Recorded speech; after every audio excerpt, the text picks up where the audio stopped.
So here's a short video. It's just a little clips of people giving testimonies. This is in Las Vegas, Nevada, and Coos County here in Oregon. This is kind of clips from both.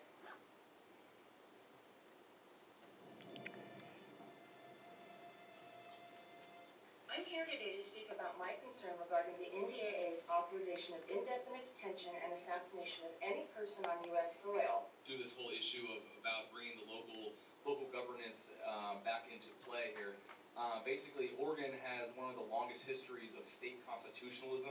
I don't know if you guys have known this, but basically this means that our state courts are allowed to think independently and think about our state constitution before looking at the federal constitution for legal precedents.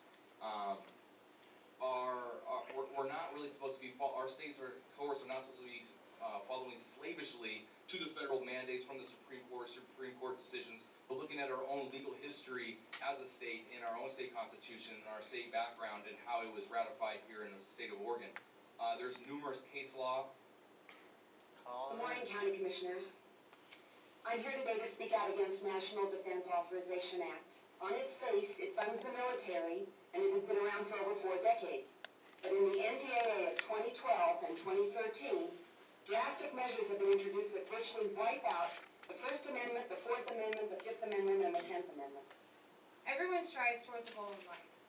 You guys have strived and worked hard towards where you are today, I'm sure of it. I myself have strived and worked hard towards many goals in my lifetime. I have a degree in the medical field, I'm a mother, a wife, and I volunteer my time with PANDA. Just like us, our forefathers strived towards a goal that was to transcribe the United States Constitution in order to protect their citizens and future citizens. Sections 1021 and 1022 of the 2012 NDAA demolishes our Constitution. Hello, my name is Bert Tilson. I'd like to speak to you about the NDAA, National Defense Authorization Act.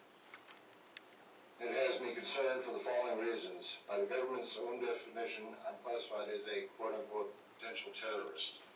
The reason for this classification is I own guns and ammunition. I don't agree with everything the government tells me or does. I believe in being prepared, so I have more than 7 days of food in my home. But I don't think it's the issue here is so much about whether or not this is constitutional or not. In my opinion, it's clearly not constitutional. But all change begins at the grassroots level. That's where it really begins. And if we aren't willing to support what we believed is necessary, we have to facilitate these discussions at this point. For example, I don't think some of us wouldn't know that liberals and conservatives can stand together on this issue if it hadn't been brought to this council to this point. My name is Mark Radow, and I appreciate the opportunity to speak to the chairman, the vice chairman, and the commission. My purpose is to speak out against the NDAA and to acknowledge and support the efforts of a group known as PANDA in opposition to the NDAA. I want you to vote on it, and I want you to uphold the Constitution. I don't know more, the emotional pleas just aren't going to work, but I can tell you right now the political will, when I go out there and I'm collecting signatures, every person we collect signatures from are going to ask that question. What moron wouldn't back up our constitutional rights? I want to be able to say that my commissioners stood behind the people, because this is not a federal issue. My rights are not a federal, state, or local issue. They're my rights. One day, somebody's going to have to say enough.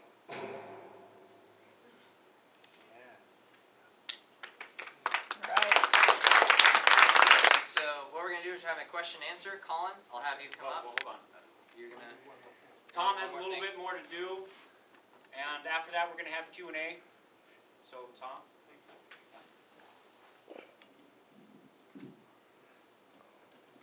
There was just a little part I wanted to just bring up again. First off, are there any members of Oath Keepers in here? Actual members? Okay, would you stand please? Okay. 1, 2, 3, 4, okay. Thank you, 5 members, good. Okay, and you can all sit down and, thank you very much. Now, Jeff, would you stand up? This is Jeff Ford, he's my counterpart for the northwest of Oregon, and he covers all of, the north portion of the state while I cover the south portion. And he's been working diligently also as well with, some I have other. 3 chapters going. He's got 3 different chapters counties. going, so you can find, Oath Keepers of Oregon on Facebook as well, and get in touch with us there, or oathkeepers.org. And, so Jeff Ford, he lives in, Corvallis. Corvallis. And he can be reached, through Oath Keepers as well. And, next I'd like to introduce, the Lane County coordinator, stand up, this is, Sean Jackson, he just became the coordinator for, this county, and he's gonna be working with Jane and Dan as well. And, so, please give the two gentlemen a hand. One thing I wanted to tell you, you mentioned something about, the sheriff here, and et cetera. The Constitution was not written for attorneys, it was not written for government officials so much as it was written for the average person to understand, the 8th grade level, basically. So when they came out, after they had signed the Declaration of Independence, they made several copies and they stood out. And a lot of people were illiterate, so they had to read it out to people, and they made sure they understood it, you see. And then they take an oath to it as well. Now, I wanted to explain one thing about the difference between local and federal law enforcement. Are there any law enforcement officers in the room? Okay. Now, in my career I started off in 1980, so my career was slightly different than what you see today. We wouldn't wait to decide, have the Supreme Court decide after over 200 years of Supreme Courts deciding how constitutional our Constitution is, just to say, well, let's wait for the Supreme Court today to decide on the Constitution that we just had 237 years ago, and it's been in effect. In what, 200 years of Supreme Court justices finding all of this stuff is constitutional, and if you violate it, it's unconstitutional. So, as far as the sheriff waiting for someone to decide on that, I think that's absolutely wrong. And to me, that is not in keeping with the oath. Well, that's something that you folks are gonna have to deal with here on the local level. Now, the difference between local and federal law enforcement is your local law enforcement is gonna go by the Constitution as much as possible. Sure, we all make mistakes on occasion. I've made mistakes in my career, and I've learned things the hard way. I've never intentionally violated anyone's constitutional rights.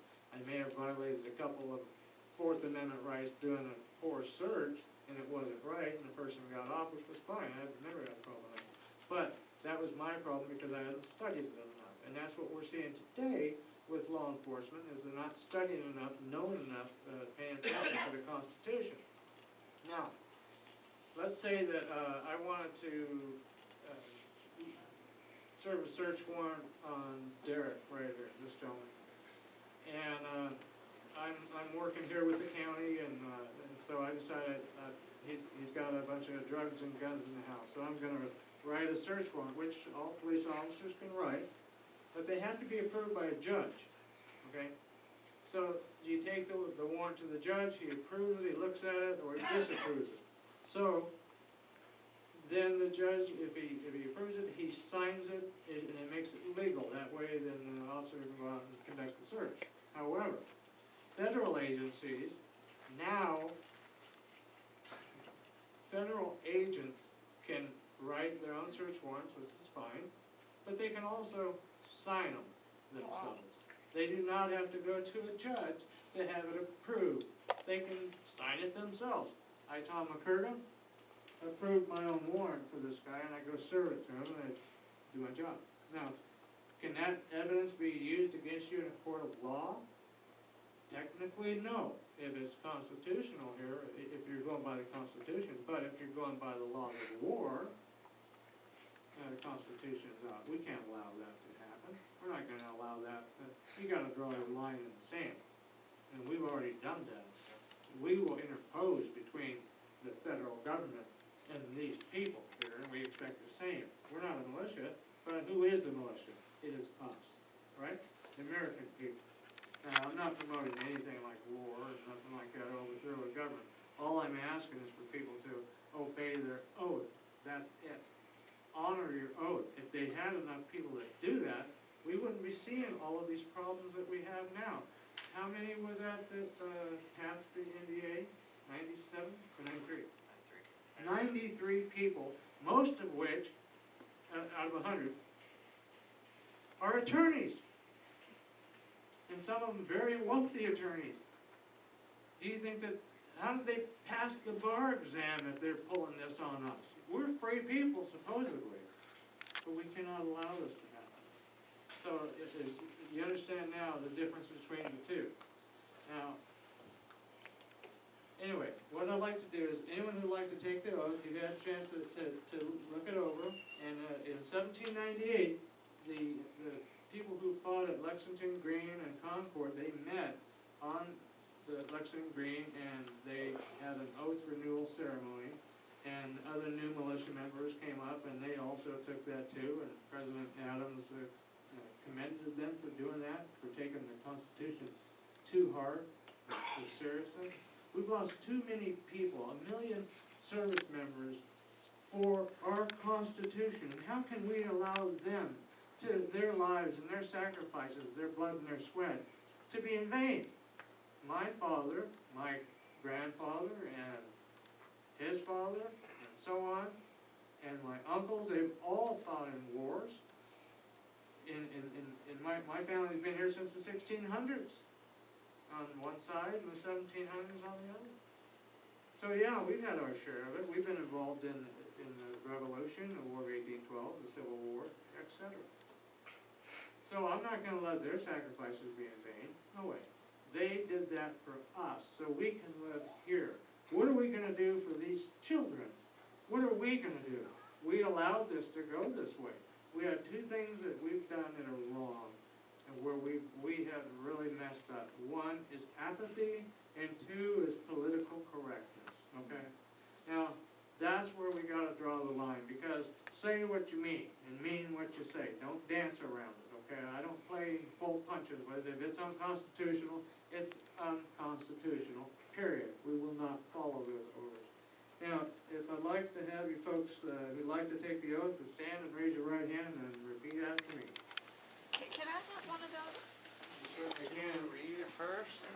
Yeah, did you guys, they were passed out, did you have one? I didn't get one.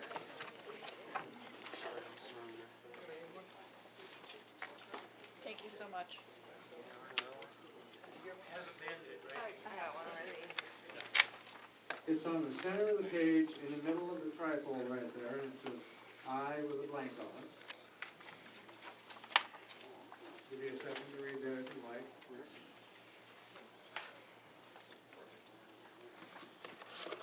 Everyone satisfied? All right. After I say I, then you raise your, state your name. I. I, Jeff Ford. Do solemnly swear or affirm that I will support and defend the Constitution of the United States of America Constitution of the United States of America against all enemies, foreign and domestic, Against all enemies, foreign and domestic, that I will bear true faith and allegiance to the same, that I will bear true faith and allegiance to the same, and that I take this oath, this obligation freely, and that I take this obligation freely without any mental reservation without any mental reservation or purpose of evasion, or purpose of evasion, pledging my life, pledging my life, my fortune, and my sacred honor, and my sacred so honor. help me God. So help me God. Congratulations, new oath. Remember, now before you take off, we're going to do question and answer real quick. If you decide to join Oath Keepers, then I want you to, there's a date on here that you need to put in when you took the oath. So there's new oath takes, so then you'll be able to join our organization. Is there anyone in here who is planning to join Oath Keepers at this point? Or you haven't decided yet? We haven't decided. Okay. If you do, you can also sign up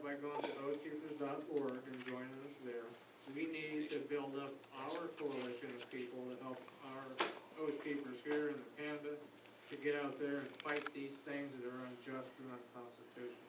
Okay. So, we're gonna come up for questions and answers now, and go ahead, and if anyone wants to ask, go ahead. All right, so I really do want to do question and answer. We're running into a slight dilemma here, and that slight dilemma is we've rented the room for approximately another 7 minutes. And so, because I'm a man of integrity, I want to give the audience a choice. You guys have been a great audience, by the way. Give yourselves a round of applause. You guys have been a great audience today. I've been places where I've spoken, it was like speaking against a brick wall, and they're like, okay. So, right there is enough room out there on the patio, right there, to do a Q&A. Shane just told me there's enough room out there to do a Q&A. We can get our stuff out of there so I'm not dragged off in handcuffs by the security guard, because that would really suck. So, do you guys want to still do the Q&A if we can do it outside? Raise your hand if you do. Perfect, that works extremely well. We're going to go outside.